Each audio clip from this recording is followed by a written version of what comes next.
Olá, seja muito bem-vinda, seja muito bem-vindo ao Plenárias. Aqui você acompanha um resumo das sessões do Supremo Tribunal Federal. Nesta semana, os ministros validaram as restrições a indicações políticas para o comando de estatais. Fique com a gente, vamos explicar tudo para você. O Plenárias já está no ar.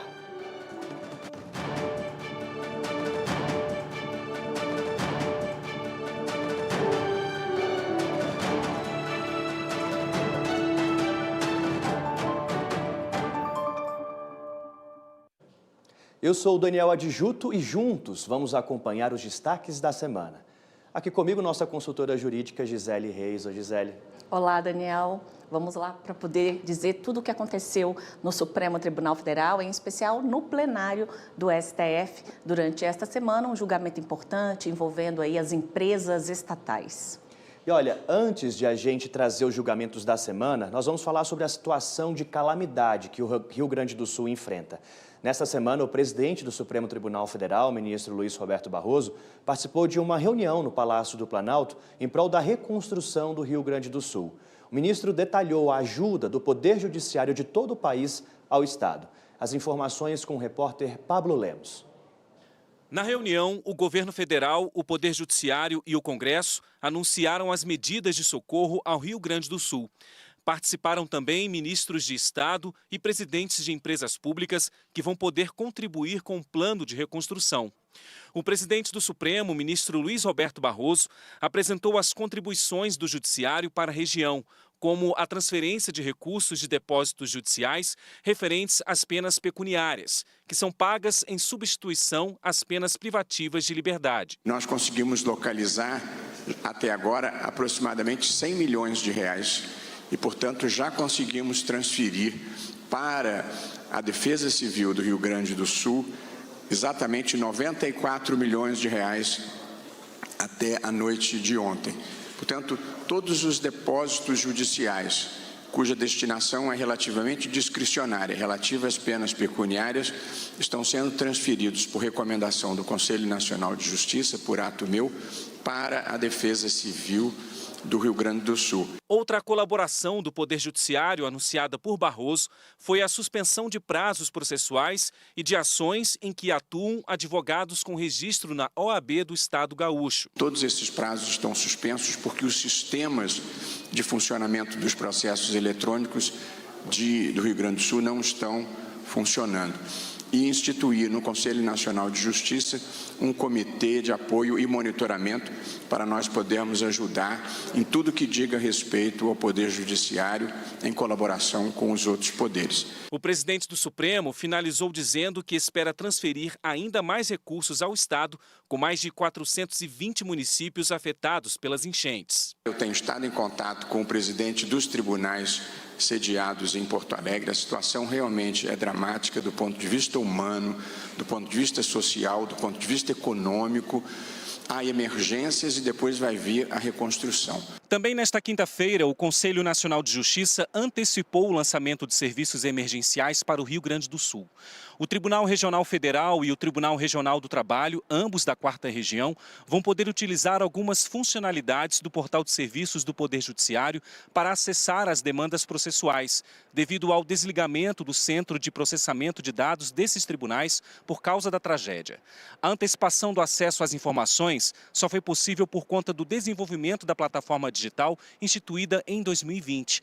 As demais funcionalidades vão ser lançadas no fim do ano, durante o Encontro Nacional do Poder Judiciário. Em outubro tem eleições municipais e as enchentes também impactam na realização da votação. Durante a sessão plenária do Supremo, o ministro Alexandre de Moraes, que também é presidente do TSE, o Tribunal Superior Eleitoral, falou sobre as medidas da Justiça Eleitoral. No Tribunal Superior Eleitoral, presidente, assim como aqui, nós suspendemos os prazos processuais, também alteramos o próprio calendário eleitoral, com prorrogação de prazo por 15 dias, para alistamento, transferências e revisões eleitorais. Eu entrei em contato, conversei com a presidente do Tribunal Regional Eleitoral do Rio Grande do Sul, a desembargadora Vanderlei Terezinha, colocando o TSE à disposição. Nós já contabilizamos, infelizmente, as urnas eletrônicas que estão submersas. O TRE, o primeiro andar inteiro do TRE está submerso, mas já tudo pronto para reposição, né? Nós temos em estoque. Já colocamos à disposição todo o nosso setor administrativo, que rodará a folha de pagamento dos servidores do Tribunal Regional Eleitoral, porque não tem condições de realizar isso, né? Além da campanha iniciada no TSE, junto aos demais TREs também, para doações de alimentos não perecíveis, vestimentos e principalmente água, presidente. Está faltando água potável para que as pessoas possam subsistir nesse período esse período trágico que ainda não se encerrou. Todo mundo ajudando aí nesse momento difícil do Rio Grande do Sul. E, Gisele, o presidente do STF, ministro Barroso, anunciou ali um repasse na casa de 100 milhões de reais em penas pecuniárias, né? Os tribunais de justiça enviando esses recursos. Vamos explicar o que são essas penas pecuniárias, que recursos são esses? Sim, vamos lá. Essa iniciativa foi que possibilitou exatamente o envio desta quantia, né? Os tribunais aderiram aí a essa recomendação do ministro Luiz Roberto Barroso à frente do Conselho Nacional de Justiça. As prestações pecuniárias são importâncias em dinheiro que são depositadas em contas judiciais e que ficam ali destinadas ao pagamento de indenização da vítima ou até mesmo para serem aplicadas em instituições privadas ou públicas, mas que tenham fins sociais. Então, a partir dessa decisão, né, dessa recomendação do ministro Luiz Roberto Barroso, à frente do CNJ, foi possível arrecadar essas quantias que estão sendo destinadas, né, para suporte às vítimas, ao Estado. A gente viu, nunca antes foi visto um desastre de tamanha da natureza, né, com esse impacto tão grande, Daniel. Então, realmente, a solidariedade agora, né, convoca todos os cidadãos e também os poderes públicos a tomarem as providências no sentido de ajudar as pessoas no Rio Grande do Sul nessa reconstrução, né? Pessoas acabaram perdendo suas casas, não tem documento, um estado de caos generalizado, né? Então, essa decisão do ministro Luiz Roberto Barroso, do CNJ, essa recomendação, ela tem sido muito importante aí na destinação desses recursos e os tribunais têm aderido de forma voluntária a essa recomendação. A gente teve também a suspensão dos prazos processuais, né? Que prazos são esses? Referentes a quê e como que isso ajuda também nesse momento de catástrofe? Bom, o processo como um todo, no seu desenvolver, né, ele tem prazos para que as partes se manifestem. Pode ser o prazo, a partir do momento que você entra com uma ação, existe um prazo para o réu se manifestar, para apresentar contestação. Quando você tem, por exemplo, uma decisão judicial, uma sentença, existe o prazo para poder recorrer. Quando o juiz determina, né, uma providência, ele também te dá um prazo. Então, no processo, tudo gira em torno de prazo. O que o ministro entendeu por bem, né? A partir desta situação calamitosa, né, de calamidade pública no estado do Rio Grande do Sul, ele entendeu por suspender os prazos, ou seja, aqueles prazos que estavam sendo contados, eles ficam suspensos e depois eles vão retornar a fluir normalmente. Mas, por enquanto, significa que o Estado, né, ali, o Poder Judiciário, ele pode também voltar sua atenção no auxílio ali dessas comunidades, não tem condições, né, de se dar prosseguimento a funções importantes ali executadas pelo Estado. Então, não é diferente em relação ao Poder Judiciário. Nós vimos aí o próprio ministro Alexandre de Moraes dizendo que o TSE está completamente alagado. Então, como que você vai exigir, né, dessas pessoas do Tribunal de Justiça... TRE, né? Do TRE, é verdade. Então, a gente não tem como exigir do Tribunal de Justiça, do Poder Judiciário, a continuidade dos serviços da forma como normalmente acontece em situações normais, sem que haja uma situação calamitosa desta magnitude.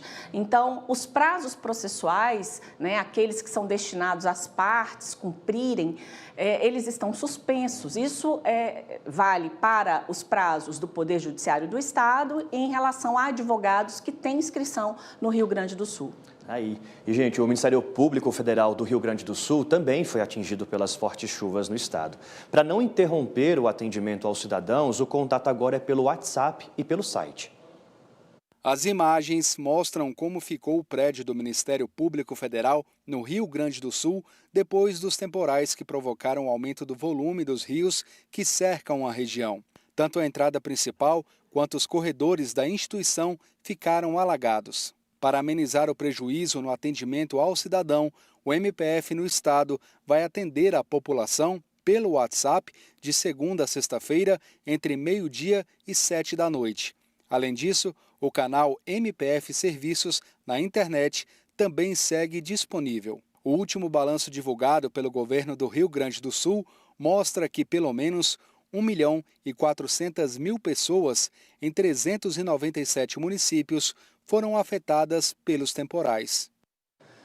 Nós vamos falar agora sobre os julgamentos da semana. O plenário do STF decidiu que são válidas as restrições previstas na lei das estatais para indicação de políticos a conselhos de administração e diretorias de empresas públicas e de economia mista. Marta Ferreira. A maioria do plenário entendeu ser válida a proibição da indicação de ministros de Estado, secretários estaduais e municipais e titulares de cargo de natureza especial, de direção ou de assessoramento na administração pública para cargos no Conselho de Administração e Diretoria de Empresas Estatais. Prevaleceu a corrente aberta pelo ministro André Mendonça, que votou no sentido de que as normas estabelecidas pela lei das estatais são constitucionais. No entendimento dos ministros, os vetos fixados pela legislação não ferem a Constituição e nem violam direitos fundamentais, mas sim criam filtros para garantir a moralidade da administração pública e evitar conflitos de interesses. Há uma filtragem objetiva. Então, mutatis mutandis, eu daria o nosso exemplo. Os juízes podem ser probos, independentes, mas há casos em que a lei objetivamente os impede de exercer a jurisdição. São os casos de impedimento e os casos de suspeição que também estão previstos na lei. Houve aqui uma construção parlamentar exercida no âmbito de uma legítima conformação, portanto, conformação essa exercida pelo legislador. Não me parece que esta restrição vá ao ponto de tolher, e esse argumento veio no voto de Sua Excelência o Presidente, ministro Barroso, vá ao ponto de tolher o exercício de um direito fundamental. É uma restrição que também a mim se me afigura como legítima que ela aí se coloque. Eu vou pedir todas as vênias ao entendimento que foi adotado pelo ministro relator, então ministro desta Casa, ministro Ricardo Lewandowski, para acompanhar a divergência inaugurada pelo ministro André Mendonça no sentido da improcedência. Parece-me que os argumentos que foram apresentados, tanto na petição, nas ponderações feitas, nos trabalhos trazidos, incluídos memoriais, principalmente no voto do eminente ministro Ricardo Lewandowski e nas razões expendidas no voto não menos brilhante do ministro Flávio Dino, porém insuficientes para me convencer em sentido contrário, nem por isso deixam de ter o peso intelectual que tem, evidente, mas não me parece que tenha havido qualquer desbordamento ou exacerbação legislativa que contrarie a Constituição.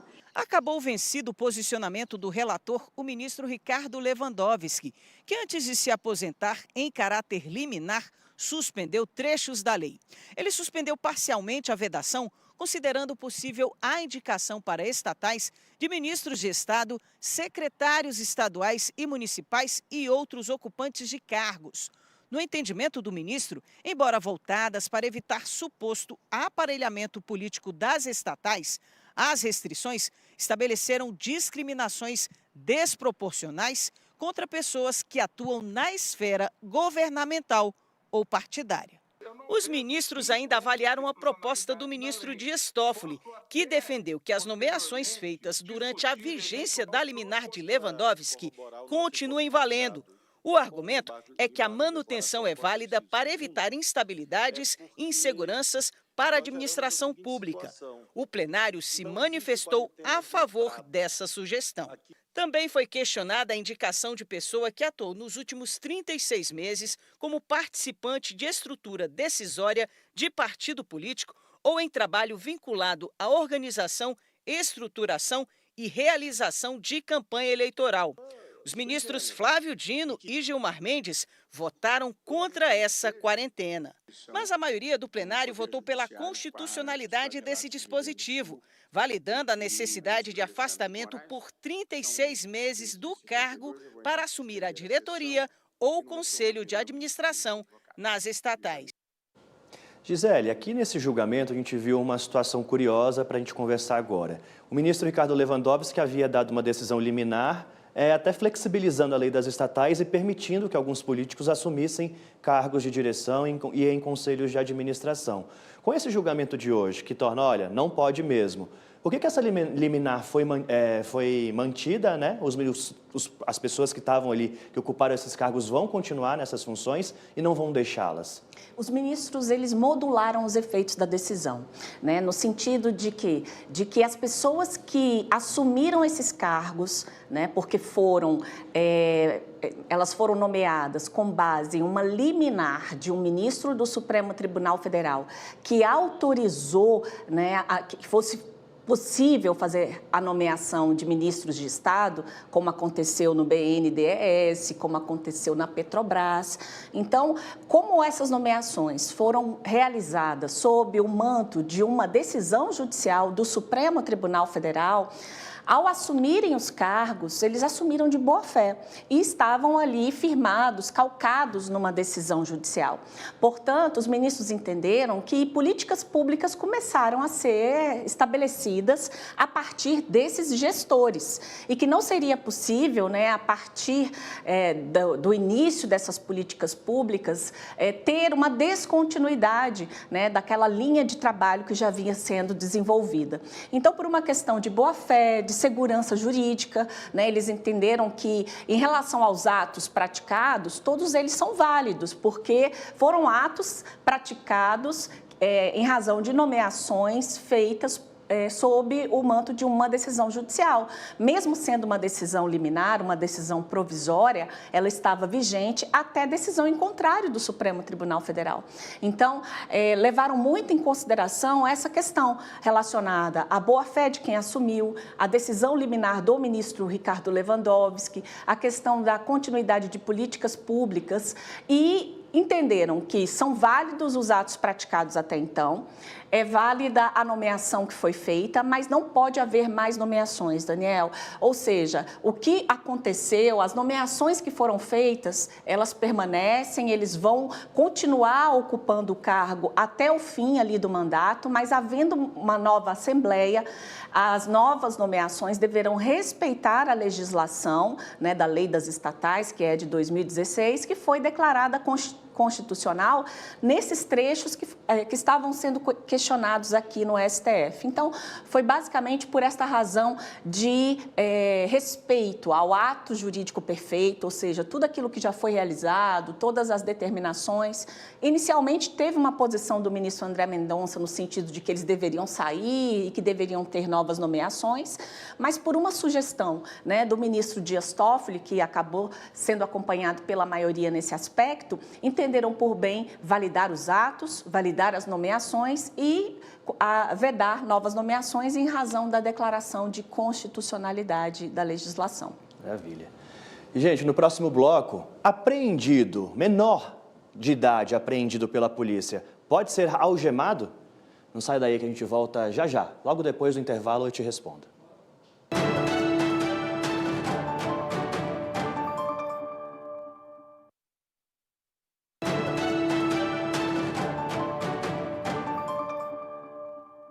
Estamos de volta com plenárias. A segunda turma do Supremo Tribunal Federal decidiu manter a prisão preventiva de Monique Medeiros. Ela responde na Justiça pela morte do filho Henri Borel em 2021. O julgamento foi em plenário virtual. Carolina Chaves.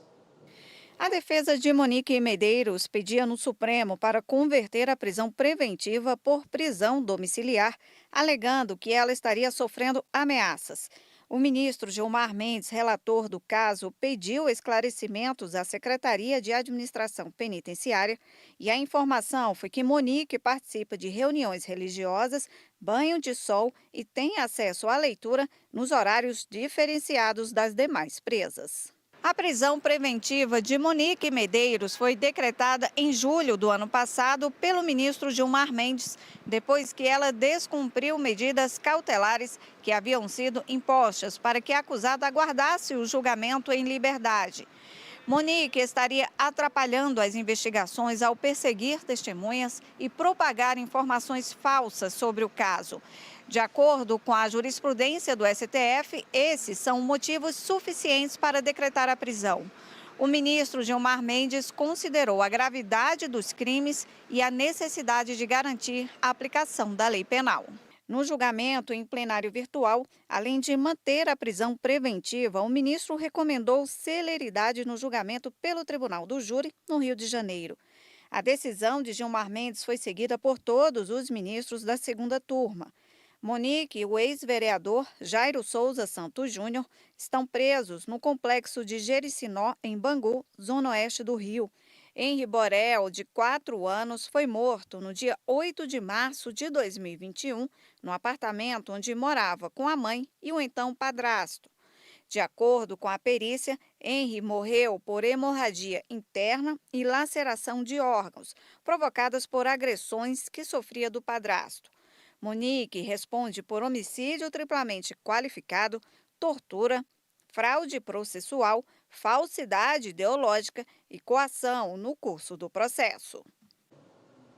A primeira turma do Supremo discutiu nesta semana o uso de algemas em menores de idade nas audiências de apresentação. Os ministros decidiram que ele só deve acontecer em casos excepcionais. Veja.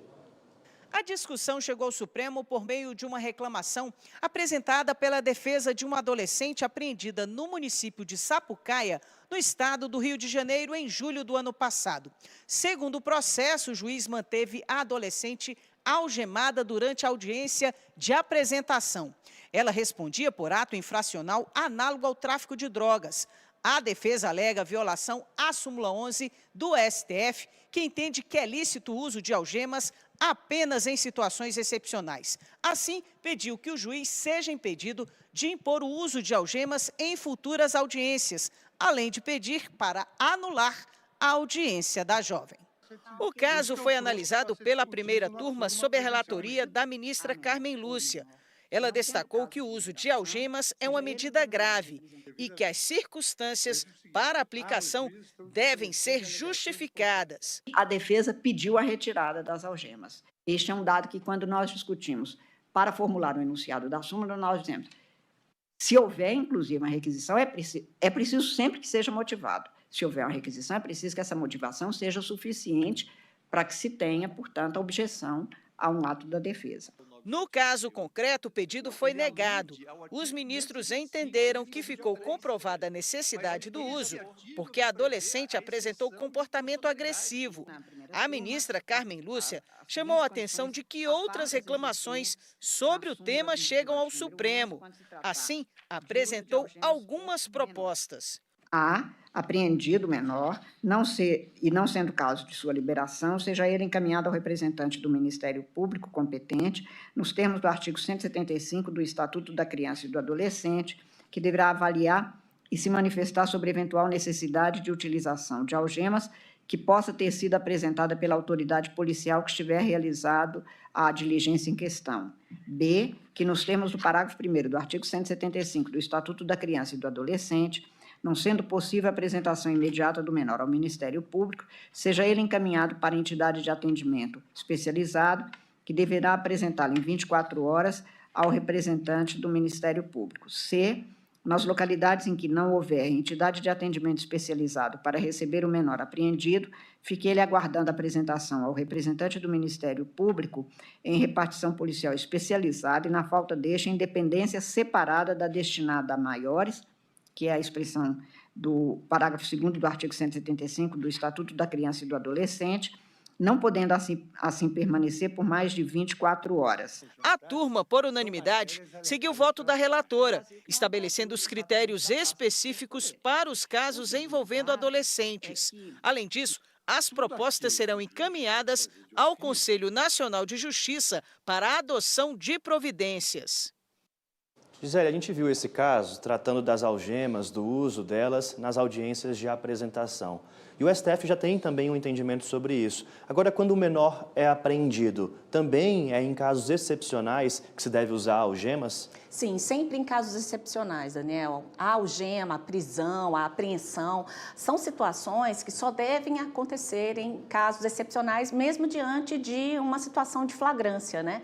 A gente sabe que criança e adolescente são pessoas em desenvolvimento e todas essas considerações direcionadas aí pela ministra Carmen Lúcia e também, né, acompanhadas pela turma, são nesse sentido, né? Juntaram aí a súmula vinculante número 11, que é a súmula do Supremo Tribunal Federal, que fala sobre a excepcionalidade do uso de algemas, demonstrando que ela só deve ser utilizada quando você demonstrar que há algum perigo à liberdade. Se aquela pessoa estiver em liberdade, ela vai ali representar um perigo até para ela própria ou para terceiros, ou um risco de fuga. Então, todas essas situações precisam estar motivadas.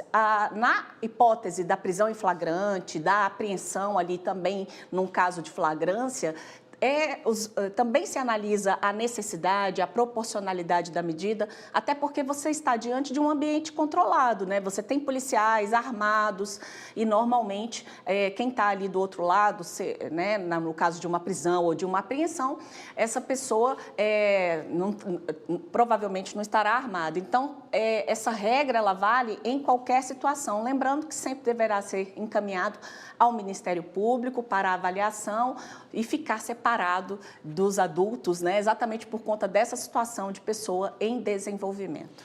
Elisa. Gente, uma última notícia antes da gente encerrar. O Tribunal Superior Eleitoral elegeu a ministra Carmen Lúcia para o cargo de presidente da Corte durante o biênio 2024-2026. Para a vice-presidência foi eleito o ministro Cássio Nunes Marques. Os detalhes com Rossini Gomes. A votação foi realizada de forma eletrônica durante a sessão plenária da noite desta terça-feira. A eleição no TSE segue um praxe. O cargo de presidente é ocupado de forma rotativa entre os ministros do Supremo Tribunal Federal que atuam na Corte Eleitoral. A ministra Carmen Lúcia, que é a atual vice-presidente do TSE, vai substituir o ministro Alexandre de Moraes. Nunes Marques será o vice. Eu agradeço, em meu nome, no nome do ministro Cássio Nunes Marques, a confiança do tribunal pelos votos que nos foram dados, nos comprometendo os dois, a como temos feito, a honrar a Constituição, as leis da República e nos comprometer inteiramente com responsabilidade e absoluta dedicação a que o Tribunal Superior Eleitoral, a Justiça Eleitoral Brasileira, continue presente a cumprir a sua função constitucional em benefício da democracia brasileira. Carmen Lúcia vai assumir a presidência pela segunda vez. Em 2012, ela foi a primeira mulher a comandar o Tribunal Superior Eleitoral. Muito obrigada aos senhores ministros que votaram e nos deram essa possibilidade de contribuirmos, de trabalharmos, no meu caso, mais uma vez, nessa justiça eleitoral que tanto bem tem feito a democracia brasileira. A sessão de posse dos eleitos está prevista para o começo do próximo mês. É nesse período, em 3 de junho, que Moraes vai deixar o cargo. Carmen Lúcia é natural de Montes Claros, em Minas Gerais, estado onde se formou em Direito pela Pontifícia Universidade Católica e fez mestrado em Direito Constitucional pela Universidade Federal. Também atuou como professora, advogada e procuradora do Estado Mineiro. A ministra integra o Supremo Tribunal Federal há 17 anos. O futuro vice-presidente nasceu em Teresina. Mestre, doutor e pós-doutor, Cássio Nunes Marques atuou como advogado e juiz do Tribunal Regional Eleitoral do Piauí entre 2008 e 2011. Ele também foi desembargador e vice-presidente do Tribunal Regional Federal da Primeira Região. O ministro compõe o STF há 3 anos. E a edição de hoje fica por aqui. Eu também, porque esse foi meu último Plenárias com vocês, sigo para novos desafios. Gisele, obrigado pela parceria. Vai deixar saudade, Daniel. Obrigado. Sucesso na nova etapa. Obrigado. Lembrando que você pode acompanhar o Plenárias pelo canal da TV e Rádio Justiça no YouTube, pelo Spotify e pela Rádio Justiça. Mas, claro, continue conosco aqui na TV Justiça. Tchau.